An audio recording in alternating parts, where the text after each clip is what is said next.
Continuamos con la teoría de los sistemas. En este video vamos a ver los aportes semánticos. Como bien dijimos, la semántica es el estudio de la interpretación, del significado, de los signos lingüísticos, de las palabras, de las expresiones.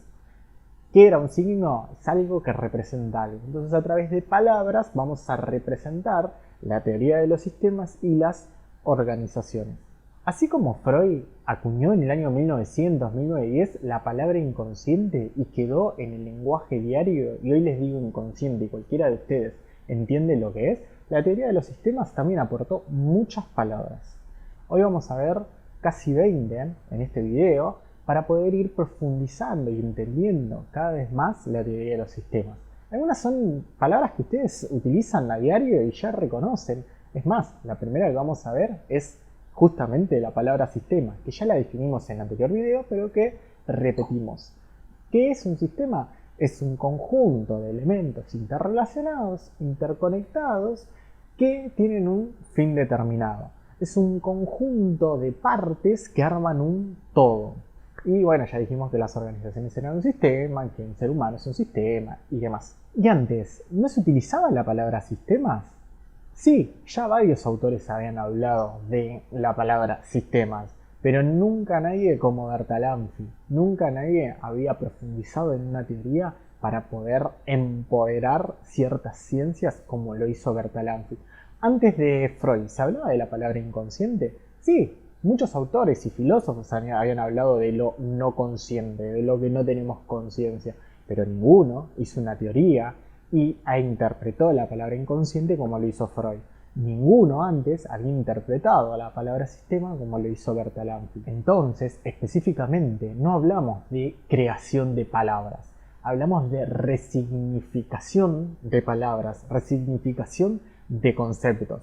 ¿Para qué? Para darle sustento a esta teoría. ¿Para qué? Para poder entender los objetivos de la teoría del sistema de los que hablamos en los anteriores videos, para poder tener una metodología común en las cuales las ciencias se puedan comunicar y así, como habíamos hablado de Goulding del nivel 8, poder adquirir conceptos de la economía, de la sociología, de la psicología, de distintas ciencias para poder llevarlas a las organizaciones. El objetivo es ambicioso, el que plantea Bertalanffy, poder tener una semántica común de utilización científica universal. ¿Y lo logró? Bueno, vamos a ir viendo cómo estas palabras ustedes las entienden, las toman y si las reconocen y si se pueden utilizar científicamente o no. Segunda palabra que vamos a ver es contexto. ¿Y qué es el contexto? Un sistema no está solo. Por eso, todo lo que lo rodea, que lo contiene, es lo que vamos a llamar contexto. Entonces ese es el conjunto de elementos que están fuera del sistema y que influyen en este, a la vez que el sistema influye en el contexto. Entonces hay como un ida y vuelta entre el contexto y el sistema. Por eso es tan importante conocer el contexto, más en sistemas complejos, dinámicos, no lineales, como son las organizaciones. El siguiente concepto que vamos a ver es el de foco de atención o el de límite de interés. ¿Qué significa esto? Es poder aislar un elemento para poder estudiarlo. Cuando nosotros hablamos de la organización como un sistema, la estamos aislando de otras organizaciones, la estamos aislando de la economía y del contexto para poder estudiarla. Cuando nosotros tomamos dentro de la organización el departamento de recursos humanos y lo entendemos como un sistema, lo aislamos del resto de departamentos. ¿Para qué? Justamente para poder estudiarlo. Entonces, cada vez que nosotros seleccionamos un elemento, estamos poniendo el foco de atención y esto es muy importante para el estudio. Hay dos etapas que debemos tener en cuenta a la hora de seleccionar el foco de interés o el límite de atención. Primero, es poder determinar el foco de interés. Y segundo, las relaciones que me interesan. Por ejemplo, en el caso de la organización, pensemos primero en el contexto. Tenemos el contexto económico, impositivo, legal, social, tecnológico, internacional, un montón de contextos. Entonces lo primero que vamos a hacer es seleccionar el foco de interés. Me interesa lo impositivo. Entonces después, cuando yo veo el contexto impositivo de la organización, selecciono las relaciones que me interesan con el contexto impositivo. Me interesa estudiar el IVA, ganancias o cuál de los impuestos me interesa estudiar en esa organización y cómo se relaciona con el contexto. Entonces es importante porque no puedo yo estudiar la organización sin un contexto. Debo seleccionar cuál es el contexto que influye dentro de la organización para poder tener un poco de interés que me sirva para poder estudiar justamente la organización. Otro concepto importante es el de rango. Bueno, en el anterior video lo pueden ir a ver, lo expliqué detalladamente, que es la jerarquización de la complejidad y cómo a partir de la teoría de los sistemas también se empiezan a hablar de distintos rangos o niveles de complejidad para poder tener un nivel distinto de entendimiento. El siguiente concepto es el de subsistema. Y el concepto de sistema ya contiene la idea de subsistema dentro. Cuando hablamos de un sistema que está armado de partes, esas partes son subsistemas del mismo. En el caso de una organización, un subsistema es el departamento de marketing.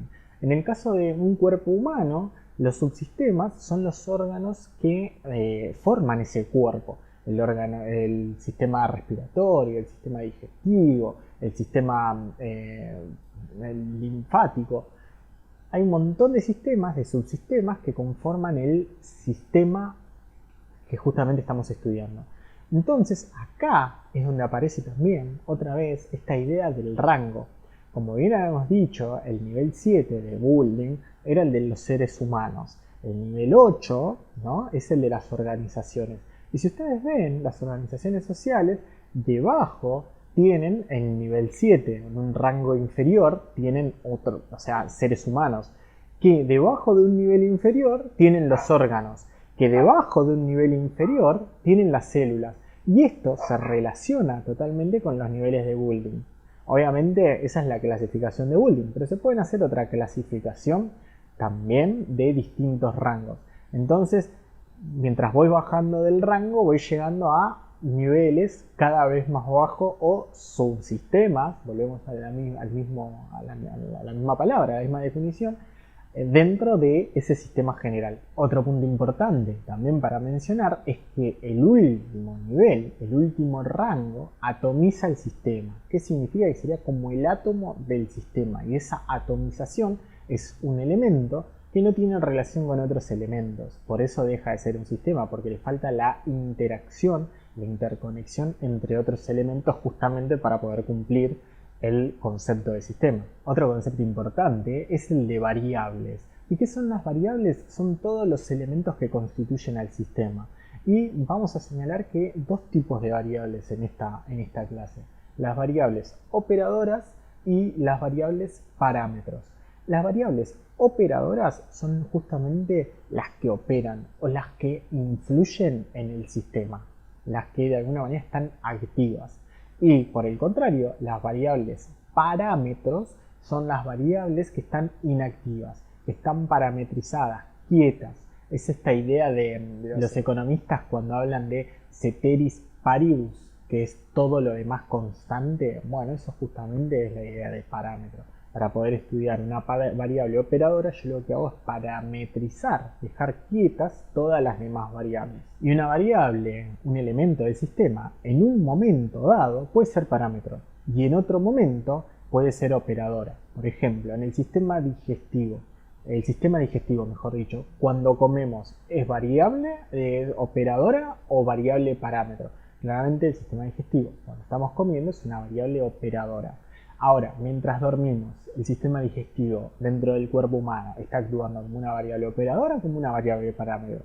Claramente está como un parámetro, no influye en nada. En las organizaciones es muy importante poder distinguir, poder darse cuenta cuáles son las variables que influyen en el sistema y cuáles no. En una conversación de líder subordinado, también es muy importante poder distinguir cuáles son las palabras exactas que van a generar las acciones, que van a generar los resultados. Justamente lo que queremos ver con todos estos nuevos conceptos que estamos viendo es poder entender a las organizaciones como redes conversacionales, entender a las organizaciones como redes de elementos que todo el tiempo están interactuando y van generando resultados. Y que si yo puedo influir en esas variables justas que necesita la organización, voy a poder hacerlas más productivas. Tengo que tener una distinción de cuáles son las variables operadoras en el momento justo, ya que todo esto va cambiando todo el tiempo. ¿Qué conversación voy a tener con quién? a cuál de todos los empleados es al que le tengo que dedicar tiempo para capacitar, para poder enseñarle, cuál es el tiempo que yo tengo que dedicar también para capacitarme, poder generar mejores resultados. Todo eso es un sistema de distintos elementos que van de alguna manera influyendo entre ellos para generando resultados. Ya vimos que un sistema es un conjunto de elementos, que esos elementos son partes que conforman un todo, que esos elementos se los pueden llamar variables, que todo el tiempo están influyendo entre ellas o no.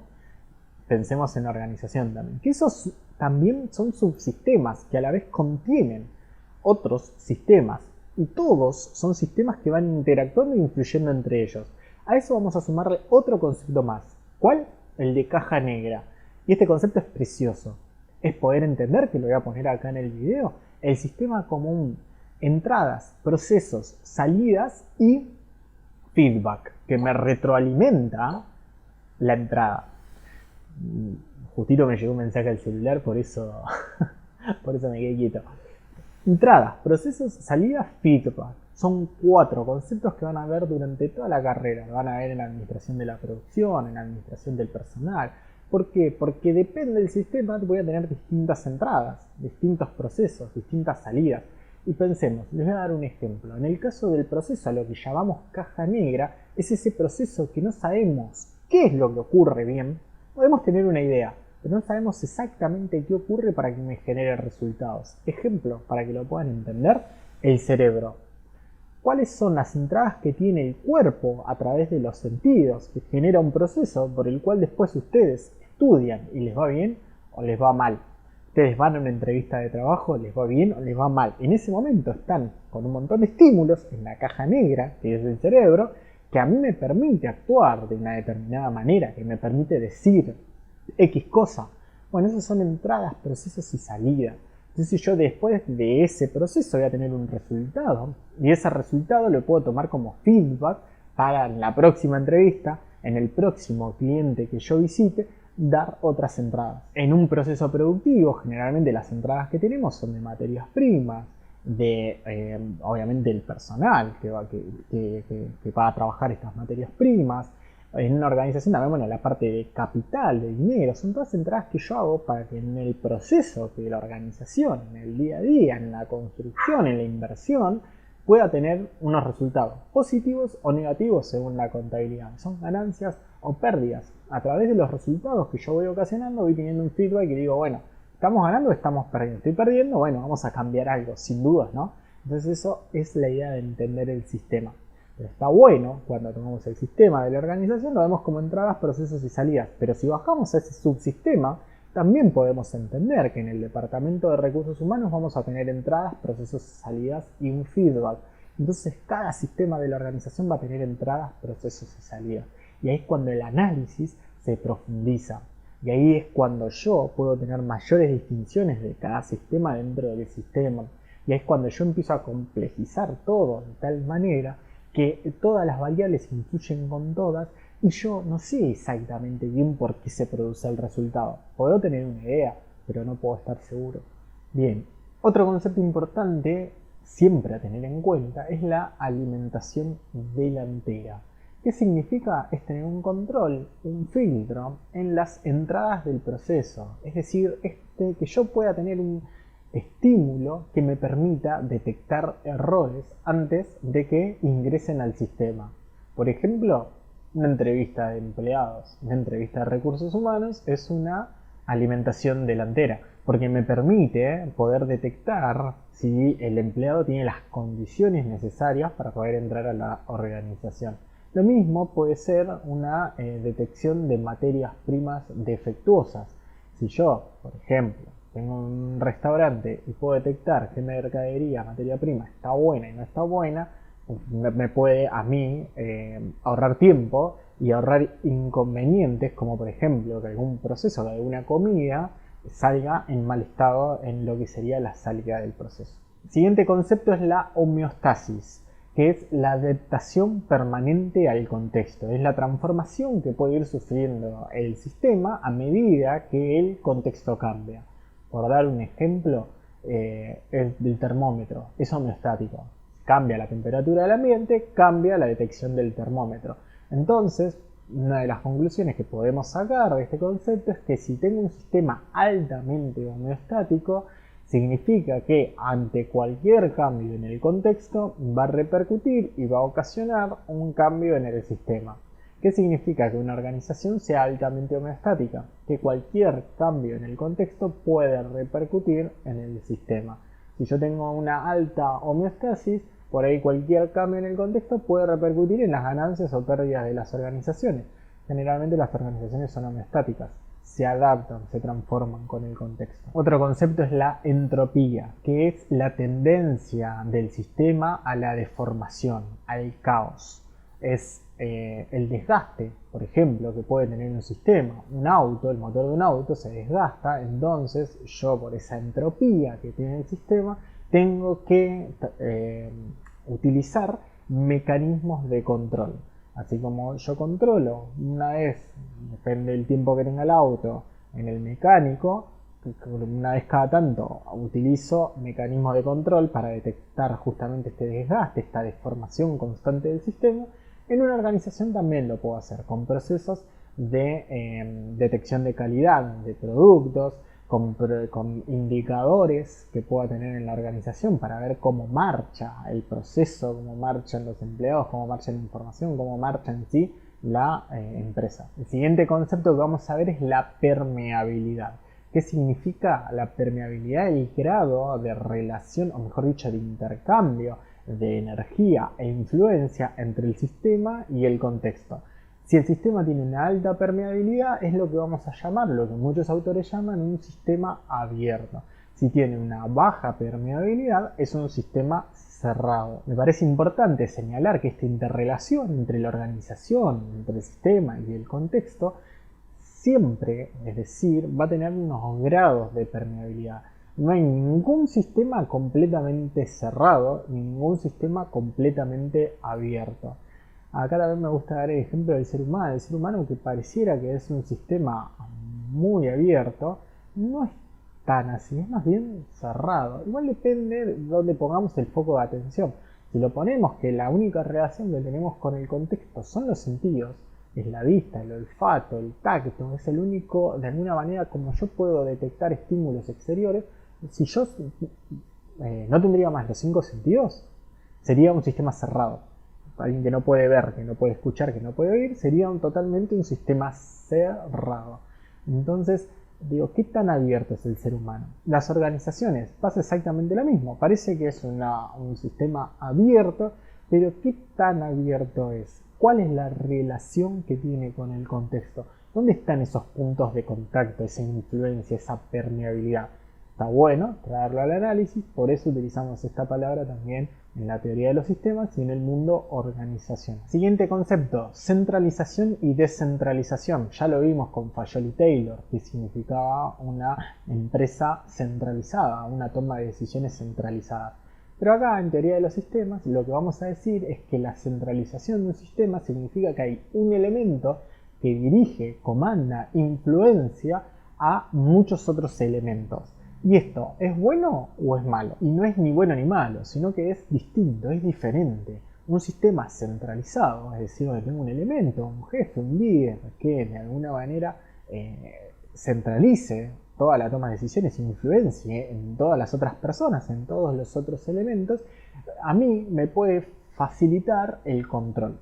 Generalmente son organizaciones que consumen menos recursos, pero son organizaciones que se adaptan, que son menos permeables porque se adaptan, les cuesta más adaptarse al contexto. Ahora, una organización descentralizada, generalmente me cuesta más controlarla, me insumen más recursos la organización, pero se adapta mucho más fácil al contexto. Entonces son configuraciones de sistemas, de organizaciones, en este caso, distintos. Otro concepto es el de integridad e independencia. ¿Qué significa integridad?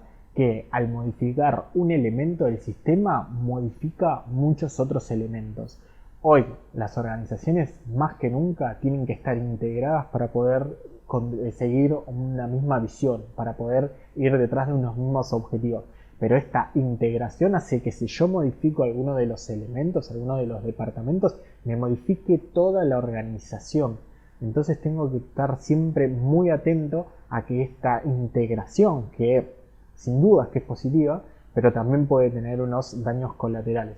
Ahora, una organización independiente significa que no hay tanta integración entre los departamentos, entonces la comunicación es menor y esa falta de comunicación hace que nos cueste más ir a todos detrás del mismo objetivo. ¿Por qué? Porque falta comunicación, porque falta integración. Hoy las organizaciones más eficaces son aquellas organizaciones que son más integradas. Así que hay que nuclear, hay que integrar, hay que buscar métodos y formas para poder integrar toda la organización para poder ir detrás de la misma visión. Otro concepto importante, el de tensión. Siempre en un sistema hay tensión. Y en las organizaciones, ¿cómo llamamos a esta tensión?